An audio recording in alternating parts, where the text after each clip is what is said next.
What kind of a house did you grow up in? And what was the old neighborhood like?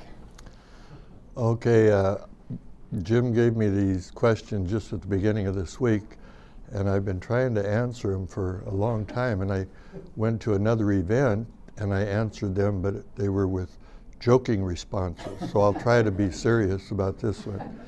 But I was born in David City, Nebraska, the city of David, and it was in the middle of the winter, November 25th, and the middle of the country, the middle of the Great Depression, the middle of the Dust Bowl, and it was so cold that I couldn't even be born in our farmhouse. So they had to take me to my grandparents' house for me to be born. So I was baptized a couple days later in David City, Nebraska, and then by the time I was a month old, I had pneumonia. And the doctor said there wasn't anything they could do for a month-old baby with pneumonia at that time. So my dear mother decided that she was going to hold me upright so I could breathe and pray all night. But my father had another home remedy. He gave me a little Christmas cheer. And I used to say a shot of whiskey, but I'm sure it was just a few drops. But my mother always said that after that, I could breathe again. I don't know if it put me to sleep or stopped the crying, but I could breathe again. So that was where I was born, David City, Nebraska. And the type of house, well, that meant that I grew up in, and the old neighborhood. Well, I don't remember the old neighborhood. It was old when I was born on the farm, but and then we moved so often in my early life that every neighborhood was new to me. So they weren't the old neighborhood, but and then I was going to become a Franciscan priest back in Nebraska because we had Franciscan priests in the parish that I live, St. Bonaventure, and but my mother brought us 5 children out to Oregon, and they didn't have any Franciscan seminary here, so the rest is history. I went to Mount Angel at age 13.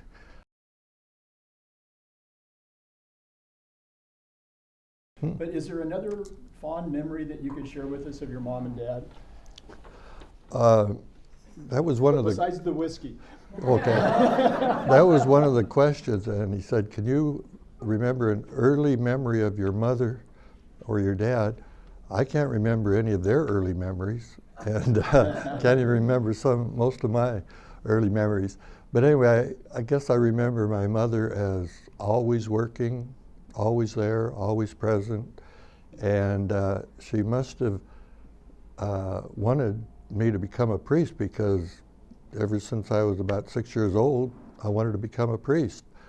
And I told somebody that we're constantly called. A vocation is a constant call from God. So I was originally called in baptism when I was a few days old. And then when I got pneumonia, God was calling me again. So, but anyway, early memories of my mother, that she was just a wonderful mother, taught me everything. My dad was more absent because he worked on the farm, and then when farming got bad, he went and worked for the railroad, and then he was operated a 24/7 service station for a long period of time, and he also drove a horse-driven milk cart, and I helped him with that, and shoveling coal and seining for minnows, selling fish bait and everything at the service station. So most of my memories of my father are working with him. And even that service station, I had to work during the night while my father slept. He had to sleep sometime running but anyway, so I always remember him as working. What's a memory that you have about something you did that you never told your parents about? Well, when I was 12 years old, I didn't tell them about it, but they found out about it. But I decided to go and drive our car, a 28 Chevrolet. And so I watched my parents carefully as they drove. And so one day I just decided I'm going to drive that. So I went out, got in the car. It didn't have a key in those days, just a switch. And I drove around the block next to us, which was a park. And then my sister came out, and so she wanted to go for a little ride. So I took her for a few more blocks. And then I came in, and that's the last I remember of it. My parents really never punished me or anything for that, and I don't know when they learned, but that was something I didn't tell them at that time. But other ones that I didn't tell, I don't remember. Or you won't tell now. Yeah. So tell us a little more about your brothers and sisters. Okay, my brothers, and a little bit about my brothers and sisters. I don't know a little bit, I know a whole lot. But I guess like my father, my early memories of my brothers and sisters, I don't have that many because I was in the seminary from age 13 when my siblings were growing up, and so I wasn't that close to them then, but I do know all of them now, and they're all close, and I have a lot of contact with them, daily contact with my 2 brothers and 2 sisters. So, but in those early days, and it would be hard to say which ones were, but anyway, I had 2 brothers and 2 sisters that were very supportive and have been of me and my vocation over the years. Maybe they were glad to get me out of the home. Can you tell us a little bit when you first became aware, or at least your first memories of becoming aware that you were being called to the priesthood? Okay, I just mentioned that maybe, I mean, those early events, but somehow I wanted to be a priest when I was 6 or 7 years old. I don't know why. And when we moved out to Oregon, we lived in St. Rose Parish where I graduated from grade school, and I went with my mother to see Father Murnane, then Monsignor Murnane, and he was a big man, and I was the littlest kid in the class, and so he asked me why I wanted to become a priest, and you know I couldn't think of a name, so I cried. But so during those early days, I remember a priest came into the school that I went to, St. Bonaventure's, and he asked how many of the boys want to become priests, and they all raised their hand except me. But the boy behind me, who was a neighbor, poked me with a ruler and said, "Raise your hand, I heard your dad say you wanted to be a priest." So in those early days, and when I didn't have an answer for Father Murnane, it was more I wanted to be a priest just to help people. But I didn't have a philosophical or theological reason. I just wanted to help people. And so that was the early part of my vocation. And then my vocation has been shaped all along the way. As I said, it's not a one-time thing where you get knocked off of the horse or anything, but it's yeah, it's a gradual process. And during my seminary years, I was at All Saints Parish. And so that was a great influence on my vocation because All Saints during the 30s, 40s, and I don't know, 40s, 50s, and 60s, Monsignor Tobin was the pastor, and he was a type of priest that created a parish that would, from which vocations would flourish. And so I attributed a lot of my formation to him because it was a school with a 16 classroom school in those days in the 40s, and they still have 16 grade school, but he was known for being in the liturgical renewal, and so he had Mass facing the people in the 40s, and I said my first Mass in '62 facing the people in Latin, but the National Liturgical Conference came to Portland in 1947 where they had Mass facing the people, and then again in 1956, and I was present at that because I was in the seminary, and we had to serve for all those bishops that had to say Mass up against the wall. But anyway, we had Mass facing the people, so it was a liturgical, we had Vespers and Compline and the dialogue Mass, which was, I can't remember if it was in Latin or English, but the people responded to the priest in the dialogue Mass, and that was, but All Saints was, and then, so All Saints, this is good news, they had 59 vocations under Father Tobin in those 40s, 50s, and 60s. 59, 25 priests, including 4 Jesuits and 3 Benedictines and 3 Holy Cross priests, but 25 priests and 3 brothers, 3 Trappist brother, Christian brother, and Holy Cross brother, I think, and 31 sisters, for all the sisters that are here, 31 sisters from 11 different communities. Well, that was probably because of the 16-room school where they had to have religious women teaching those in those days. But that's where vocations flourished from. The vocations do come from God, as we all know, but they don't, they grow and mature in good families, good parishes, and good schools.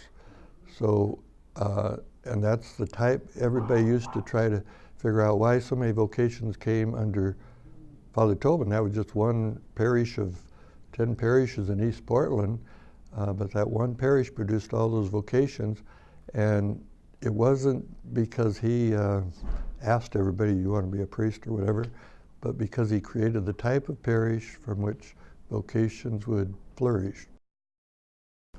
When you think back over your lifetime about some of the ways that the world has changed, good and bad, what do you think about how things changed since you were a young man?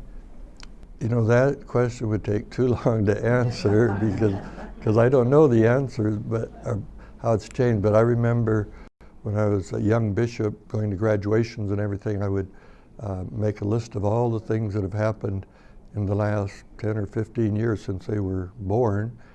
And then those were greater than all the changes that happened throughout history almost. Well, since then, there's an even more rapid change, and that things in the world, in the church, and society, and our own lives are happening at a faster rate of speed than ever before. And so it's kind of hard to, but there were, many different, and so with the church too, there's been tremendous changes since the Vatican Council, especially tremendous changes, but also greater challenges.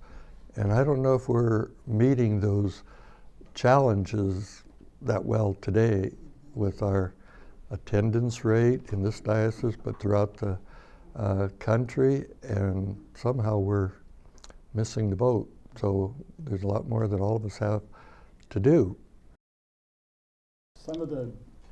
An example of some really good advice that when you were first starting as a priest that you received, and who did you receive it from? Okay, I remember Father Nicholas Deese. I was with him when he died, but he was an older priest, but he said, when I maybe asked him something about the priesthood, he said, you got to get to know the people.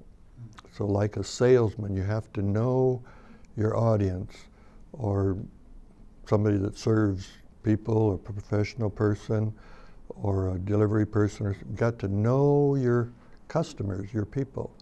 And so that's always been good advice, because for a shepherd, you have to know the people. So that was one good advice. The other one that was on a more humorous level, that when I became a bishop, I was given a putter, which I still have to this day. But the person that gave it to me, who was a priest, said, a good bishop is like a good putter. He keeps a firm grip on the essentials, he has a nice follow through, he keeps steady under pressure, and he prays a lot. So that's why I golf, because I do my best praying on the golf course. So with, normally, I know you as a really humble person, but I'd ask you to just for this moment, to not be, what is one of, as a priest, and in a moment I'm going to ask you as a bishop too, but as a priest, what's one of your proudest accomplishments? Okay, I was going to say my proudest accomplishment was becoming a bishop, but no, that's not. No, I think my proudest accomplishment would be when I was first ordained. I was in Coos Bay for 5 years, and everything was on kind of a individual basis. All the classes that we gave people before marriage and before becoming a Catholic were individualized. And so somehow from that, when I went to Portland to the cathedral for 3 years, I started the marriage preparation program, and which was highly successful. We had 100 people every Sunday night at both hospitals, St. Vincent's and Providence on the east side, classes, preparation speakers for, so it was highly successful. But because of that, I was asked to address a Servetus Club, which is a swinging singles group through some other church. And I heard from all of these angry Catholics, what is the church doing for us divorced and separated people? And so I said, what do you want to do? And so that started, I met with 8 women. They were young women, and their husbands were all Catholics that went to the Catholic schools around, but they were going through separation and divorce. I still run into people just last Sunday that was in that group originally. But so we started meeting every Sunday night, and that kind of took place of the marriage preparation, because the divorced and separated people were coming out of their need, and the other ones were just coming to find out if you could throw rice at the wedding or something. No. And so, but anyway, that was very successful, and I was up back in 1972, and by the time I left Portland, about 6 months later, we had 500 people on a mailing list that came. Some came only once, but others would come every week for either a spiritual, social mass. And Archbishop Dwyer, the Archbishop at the time, said Mass for this group, the most conservative bishop in the country, but he said Mass at St. Ignatius for this group of divorced and separated men and women. And so that was probably, I wasn't thinking of that originally, but that's probably the most significant thing as a priest. What about as a bishop? What's a proud?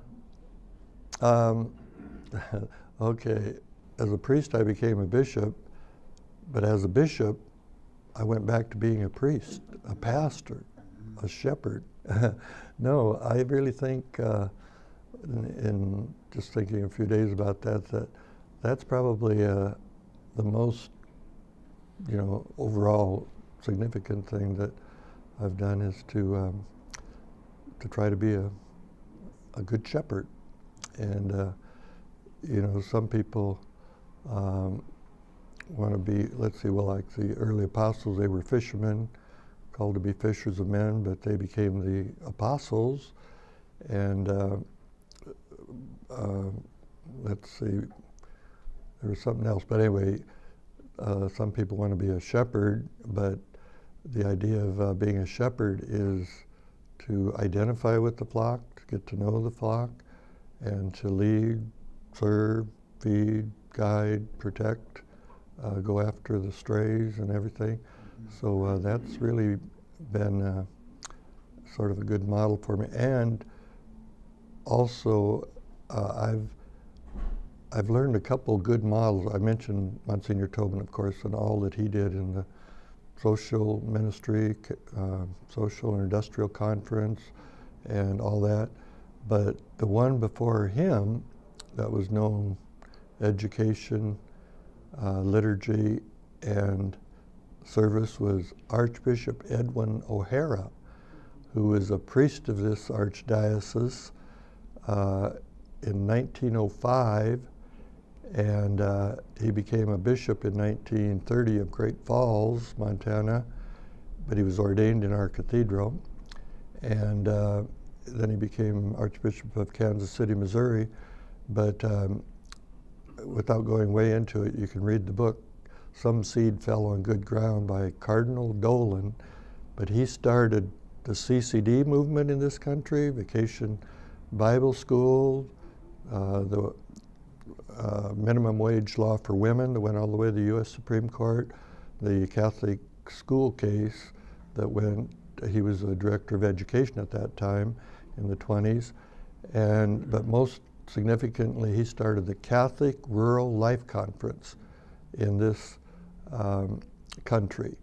And he went down to Eugene to become a pastor in a rural diocese at that time, 1920s, and from the cathedral.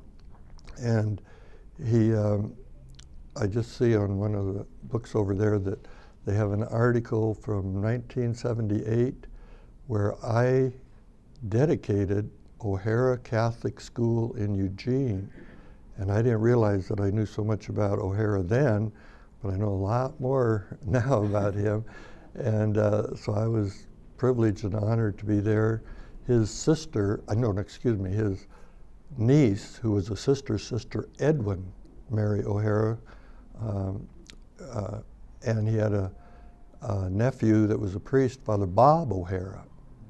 And Father Bob O'Hara, I figured, said Mass facing the people in the vernacular long before anybody else did, because he worked with the deaf people in those days.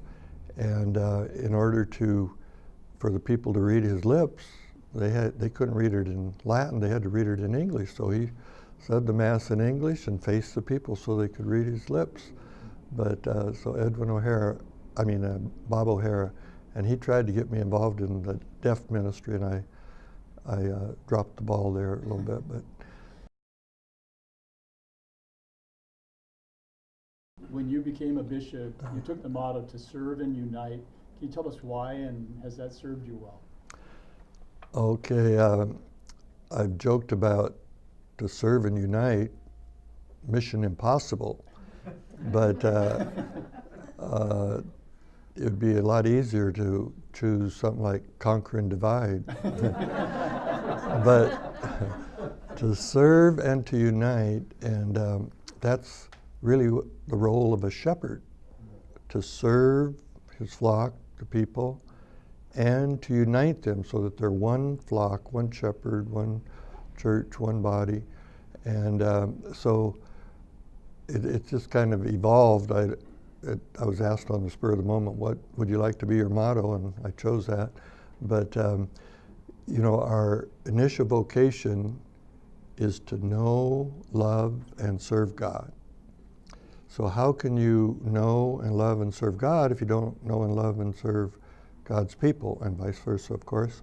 So knowing, in order to serve the people, you have to know them, you have to love them, and then serve them. But they all three go together, and so most of us don't even remember that Baltimore Catechism, why did God make you to know, love, and serve him? But that's really the essence of being a shepherd, a priest, a pastor, to get to know the people. And I remember I've always, as a priest, and that goes back to Monsignor Tobin and Father Keys, who was in that parish, but I've always greeted the people in the back of church before Mass and greeted them after Mass from the back of the church. And a lot of, say, sometimes younger priests think, now why are you doing that? We're supposed to prepare spiritually and all that. But if you don't get to know the people, they're not going to call you in an emergency or when they're dying, or if they have any kind of problem, they're not going to come. And that's why I think when I was pastor and there were other assistants, the people always came to me because they knew me.